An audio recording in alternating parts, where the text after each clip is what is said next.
Okay, may buntag sa tanan. Okay, mga igsoon, salamat kaayo nga naagihapon ka diha, no? So, praise God. So, karon igsoon atong sugdan ang libro sa Levitico, no? Nanata sa libro sa Levitico.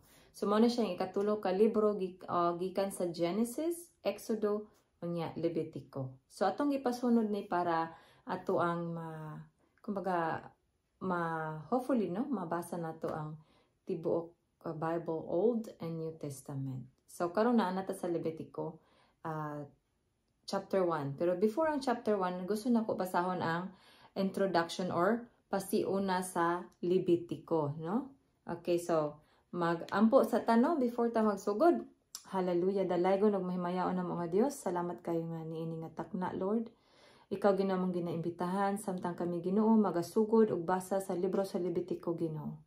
I pray nga imong balang espiritu sa gihapon Ginoo mamuhat sa mong kinasuluran sa mong kasing-kasing. Lord, among itugyan ug salig diha kanimo ang tanan.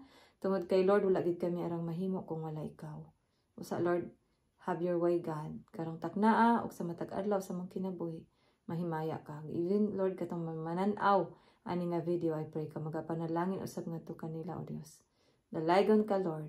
Salamat kay sa imong pulong Lord, tungod kay imong pulong buhi Ginoo nga mo ang kanang gabayan sa matag adlaw. Thank you kayo Lord. In Jesus name I pray.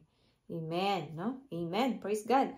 So ang pasiuna ani nga libro sa Levitico nag-ingon. Okay, so ingon diri. Ang Levitico naglakip sa mga lagda alang sa pagsimba, alang sa mga tinuohang seremonyas sa karaang Israel ug alang sa mga pari nga maoy gihatagag katungod sa pagpatuman sa maong mga lagda. Okay. Ang tema niining basahona mao ang pagkabalaan sa Dios. Ug ang mga paagi diin ang iyang katawhan magsimba ug magkinabuhi aron magpadayon ang ilang relasyon uban kaniya. Okay, ang balaang Dios sa Israel. Okay, ang mga pulong nga nahibaluan kaayo sa kadaghanan gikan niining basahona ana makita sa chapter 19 verse 18. Okay. Gitawag kini ni Jesus og ikaduha nga dakong sugo, no? Ingon, higugmaa ang inyong isig katawo sama sa inyong paghigugma sa inyong kaugalingon. Okay. So mga nahisulat ni ining basahona. Okay. Mga balaod mahitungod sa mga halad og mga sakripisyo sa chapter 1 verse 1 to chapter 7 to 38, no? Sa chapter 7 verse 38. Kay ang ordinasyon ni Aaron og sa iyang mga anak nga lalaki ingon nga mga pari sa chapter 8 hangtod sa chapter 10. Mga balaod mahitungod sa seremonyas sa pagkahinlo o pagkadili hinlo sa chapter 11 hangtod chapter 15. So ang adlaw sa pagpapas sa sala sa chapter 16 verse 1 to 34. Kay mga balaod mahitingod sa pagkabalaan diha sa pagkinabuhi og pagsimba sa chapter 17 hangtod sa chapter 27. So ang libro sa Levitico hangtod lang siya chapter 27. Okay, so atong sugdan igsoon sa chapter 1, no? Ready na mo diha? Okay, so kung naa may Bible, atong ablihan sa chapter 1, no? Sa Levitico kapitulo 1. Okay, so atong sugdan, no? Mao ni ang balaod mahitungod sa mga halad nga sinunog. Okay, verse 1. Okay. Dito sa tulda nga tagbuanan gitawag sa Ginoo si Moises o giingnan. Ingna ang mga Israelita nga kun maghalad sila kanakog mananap, kinahanglan nga ang ihalad nila baka o karnero o kanding bakaha. No? So, baka, karniro, o kanding bakaha. So, mo nilang ihalad. Okay. Verse 3. Kung baka ang himuong halad sinunog, kinahanglan nga kini laki, o walay tatsa. No? Walay tatsa. Adton niya kini ihalad sa pultahan sa tulda nga tagbuanan aron dawaton siya sa Ginoo. Verse 4. Itapion niya ang iyang kamot sa ulo sa mananap nga ihalad og dawaton kiniingon nga halad sa pagpapa sa iyang sala. Okay. Verse 5, unya ihawon niya ang turo nga baka sa atubangan sa Ginoo ug ang dugo niini ihalad sa mga anak ni Aaron nga mga pari ngadto sa Ginoo. Isablig nila ang dugo libot sa halaran nga anaa sa pultahan sa tulda nga tagbuanan. Verse 6, pagkahuman niini panitan niya ang iyang halad nga sunugunon og hiwa-hiwaon. Unya, verse 7, maghaling og kalayo ang mga pari nga mga anak ni Aaron diha sa halaran og sugnuran nila kinig kahoy. Verse 8, unya ang hiniwa-hiwa nga halad lakip ang ulo ug ang tambok niini ipahiluna sa mga anak ni Aaron nga mga pari diha sa kalayo. Verse 9, apan hugasan sa naghalad ang sulod sa ginhawaan ug ang mga paa niini. Unya ilakip kini sa pari pagsunog diha sa halaran. Kini usa ka humot nga halad sinunog alang sa Ginoo. Okay. Verse 10, kung karnero o kanding ang ihalad kinahanglan nga kini laki og walay tatsa. Okay, wala gyud tatsa ang ginapangayo sa Ginoo, no? Okay, verse 11, ihawan niya kini sa amihanang dapit sa halaran sa atubangan sa Ginoo ug ang dugo niini isablig sa mga pari libot sa halaran. Verse 12, human niya kini hiwa-hiwaa, sunugon kini sa pari uban sa ulo ug sa tambok niini. Verse 13, apan kinahanglan nga ang sulod sa ginhawaan ug ang mga paa hugasan nila og ilakip kini pagsunog didto sa halaran. Kini usa ka humot nga halad sinunog alang sa Ginoo. Verse 14, kun langgam ang ilang ihalad sa Ginoo kinahanglan nga kini tukmo o kuyabog nga salampati. Dadon, verse 15, dadon kini sa pari ngadto sa halaran o kuhaag ulo pinaagi sa paglubag sa liog niini og unya sunugon ang ulo diha sa halaran. Ang dugo hutdon sa pagpatulo gikan diha sa kiliran sa halaran. 16, kuhaan niya kining balhibo og pabawnan og ang sulod ilabay sa butanganan sa abo tupad sa halaran dapit sa silangan. 17, pikason niya ang langgam pinaagi sa pagbitad sa mga pako apan kinahanglan nga dili kini mabulag. Okay, unya sunugon kini sa pari diha sa halaran. Kini usa ka humot nga halad sinunog alang sa Ginoo. So mao to ang chapter 1 sa Levitico. So kung atong makita igsuon mao to ang ilahang way nga mapapas ilang mga sala, no? Gitagaan sila og strategy, no? Strategy sa Ginoo aron nga mapapas ilang mga sala. Kung imuhang kung ato ang mabalikan, no? Ang matag usa lahi-lahi ang ilahang kuan, magdepende ang ilahang halad, no? Pwede baka, pwede karniro, pwede kanding, ang uban na pwede langgam, no? Unya, ang dugo gyud ang pinaka-importante nga kuan sa Ginoo nga ilahang isablig, no? Palibot sa halaran. Nga naman, tungod kay unya gikinahanglan jud patyon gyud ang animals, no? Patyon ang baka, patyon ang karniro, patyon ang kanding, patyon ang langgam, nya sunugon, no? Sunugon kay mao kini ang humot, no? Humot nga halad sinunog alang sa Ginoo. Nga naman, no? Kaya kung ato ang adto ta sa New Testament pa, ma-remember nako na niingon ang Roma chapter 3 verse 20, I think chapter 3 verse 23, no? Ako na lang kon para sigurado ta, no? Roma chapter 3 verse 33. Okay. Okay. Chapter 3 verse 23. Chapter 6 verse 23. May na lang gid kay itong Okay.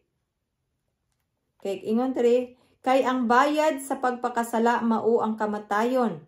Okay, so mao na ang first nga line, no? Kay ang bayad sa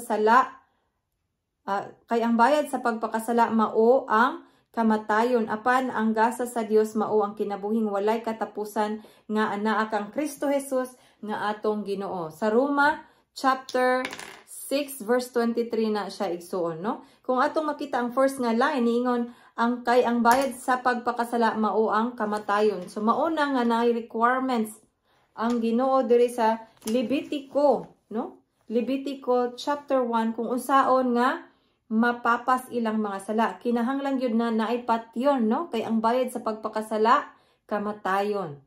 Kung ikaw ang nakasala, dili ikaw pwede ang patyon, no? Nangita ang Ginoo pa maagi nga dili ikaw ang patyon.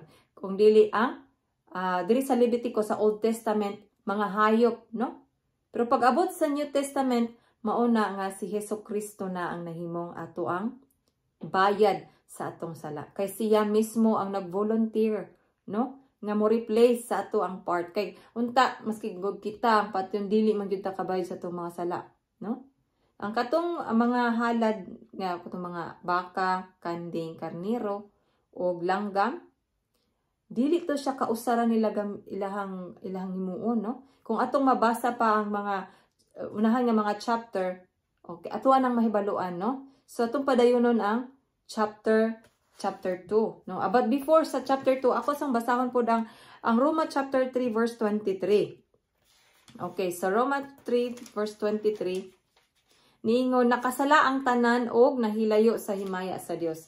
Mao na nga dili kita kaingon igsuon nga ay wala man ko'y sala, no? Kaingon diri ang tanan, no? Nakasala ang tanan og nahilayo sa himaya sa Dios. Gikan kang Adam og kang Eva, no? Sa dihang nag-disobey sila sa Ginoo igsuon.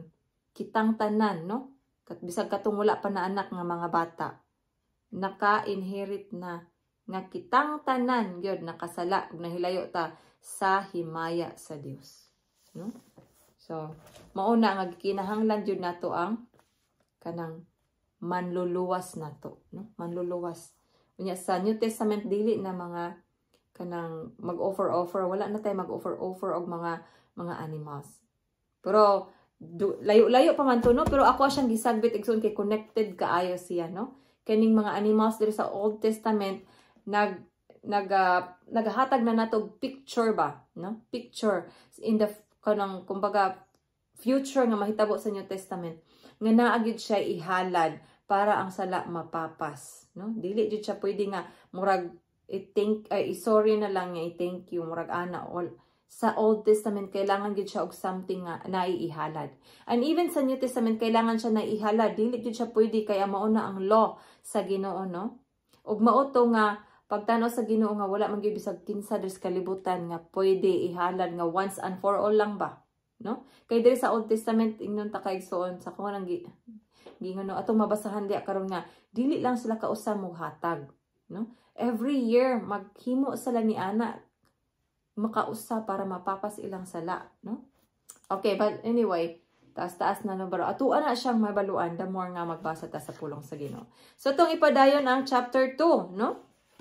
Okay, so ang balaod mahitungod sa mga halad nga kanunon. Okay, so chapter 2 na ta igsoon. Okay. Kung may maghalad og pagkaon ngadto sa Ginoo, kinahanglan nga maayong harina ang iyang ihalad og bubuan niya kiniglana og insenso. Verse 2, unya dadon niya kini ngadto sa mga pari nga kaliwat ni Aaron. Ang pari magkuha og usa ka kumkum nga harina, lana ug ang tanang insenso nga gibutang niini unya iya kining sunugon isip pagpadayag nga kining tanan gihalad ngadto sa Ginoo. Okay. Kini usa ka humot nga halad sinunog alang sa Ginoo. Ang mahibilin ang mahibilin sa halad nga uhay iya na ni Aaron ug sa iyang mga anak. Mao kini ang sagrado kaayo nga bahin sa halad sinunog alang sa Ginoo. Verse 4, kun pan nga linuto sa hudno ang inyong ihalad, kinahanglan nga himuon kini nga walay patubo. Mahimong baga ang buok niini nga sinagulag lana o nipis nga hinidhirag lana. Og kun niluto sa kaha ang ang pan nga inyong ihalad, himua usab kini sa maayong harina nga sinagulag lana ug ayaw butangig patubo, no? Wala joy patubo nga ipabutang, no? Basta ihalad sa Ginoo. Okay, verse 6. Pikas-pikas sa kini ug buig lana sa inyong paghalad niini. Okay, verse 7. Kung niluto sa kaha ang halad nga pan, himuon gihapon kini sa labing maayong harina nga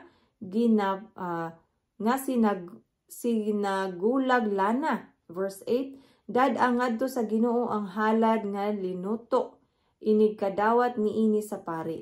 Kay dad-on niya kini sa halaran, unya ang pari mukuhag due time bahin sa halad ingon nga handumana niini og sunugon niya kini sa halaran ingon nga mahumot nga halad alang sa Ginoo. Ug ang nahibilin sa maong halad mahiadto kang Aaron og sa iyang mga anak. Okay. Kini maoy sagrado kaayong bahin sa halad sinunog alang sa Ginoo. Verse 11. Ayaw gayud butangig patubo ang imong halad nga pan alang sa Ginoo kay gidili ang pagsunog sa patubo o dugos ingon nga halad. Verse 12. Ang halad sa unang mga abot mahimong dad-on ngadto sa Ginoo apan ayaw kini ihalad diha sa halaran ingon nga mahumot nga halad sinunog. Verse 13. Asini ang tanan mong mga halad nga pagkaon. Ayaw gayud hikalimti ang pagbutang og asin sumala sa kasabutan tali kanimo og sa imong Dios. So butangan og asin, no? Okay, 14. Kung maghalad ka sa Ginoo sa unang mga abot, maoy ihalad ang bugas nga bag-ong ani og sangaga kini. So kung bugas bag-ong ani, no? Nya sangagon. Okay, verse 15. Butangi kinig lana og insenso. Halad kini nga pagkaon. Unya, verse 16.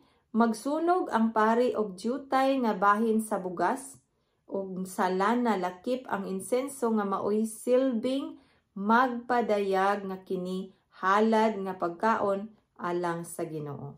Okay, mao to ang chapter 2, no? Mga balaod mahitingod sa mga halad sa mga kalanon. Okay, so sa chapter 3, no? Sa chapter 3, mga balaod mahitingod sa mga halad pakigdait. So naay lain-lain nga category, no? Naay halad para mapapas ang sala kini balaod sa halad sa pagkaon sa chapter 2. Sa chapter 3 balaod mahitungod sa mga halad sa pakigdait. Okay, so itong idiretso igso, no? Kay murag napatay gamay nga oras para niini.